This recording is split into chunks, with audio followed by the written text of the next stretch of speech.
Hey guys, welcome back to digit.in, and today we are going to review the Xiaomi Redmi 5 phone, which starts at Rs 7,999. The Redmi 5 is successor to the Redmi 4, which was one of the top selling phones in India last year. It also comes right after the launch of the Redmi Note 5 and the Redmi Note 5 Pro. So does the Redmi 5 have what it takes to become a budget champion? More importantly, does it make sense to buy this phone over the Redmi Note 5? We find out. Starting with the design, the Redmi 5 is made out of plastic, where a polycarbonate frame holds the display and the rear metal plate.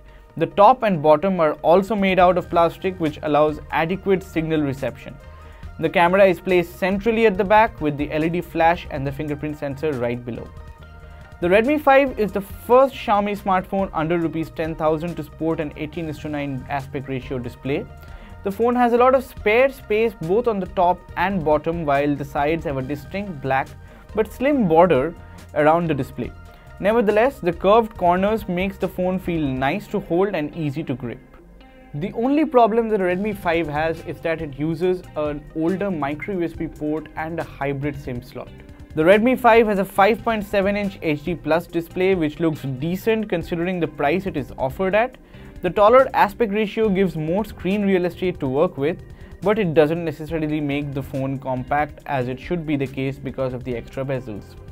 The display is just bright enough to feel pleasant when used indoors, but it's not very legible under direct sunlight.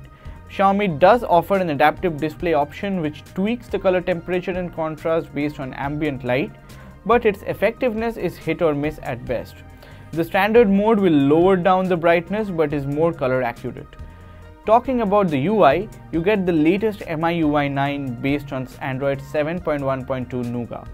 Yes, Xiaomi is still using an older Android version, but that doesn't mean the launcher skips on new features.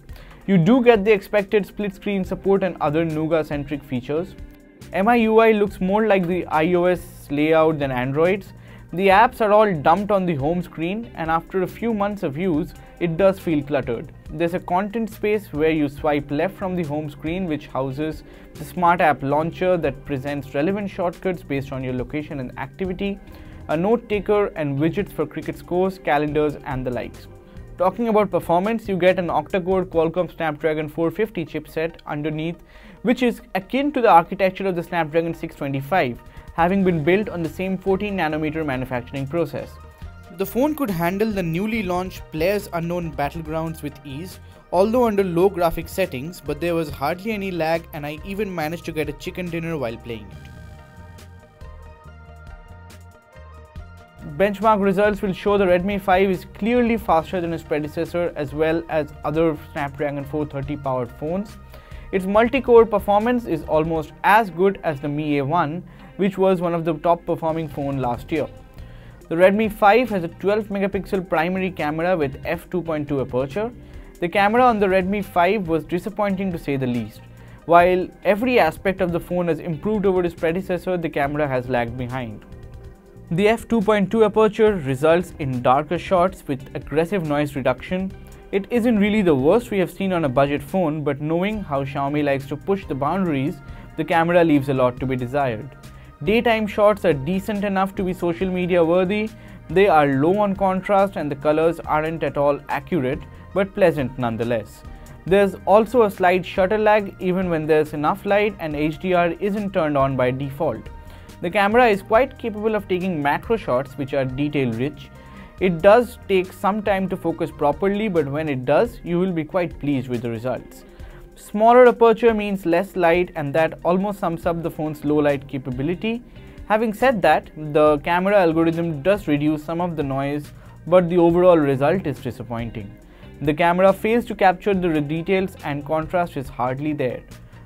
While the older Redmi 4 came with a whopping 4000 mAh battery, Xiaomi has shaved off the battery capacity in the Redmi 5 by providing a 3300 mAh battery. Playing a graphically intensive game like PUBG drains the battery faster, but occasional social media browsing, taking pictures and watching videos will easily last the phone over a day and then some more. So the bottom line is that the Xiaomi Redmi 5 is a welcome offering but a confusing one at the same. It seems Xiaomi is hedging its bet should the Redmi Note 5 fail to make an impression under its more powerful elder sibling. The Redmi 5 fails to tick all the boxes in the budget segment, but with a powerful but entry-level processor, it does push the boundary as far as raw performance is concerned, but leaves a lot to be desired in the camera segment. Thanks for watching this video, guys. For more videos like this, you can always subscribe to digit.in.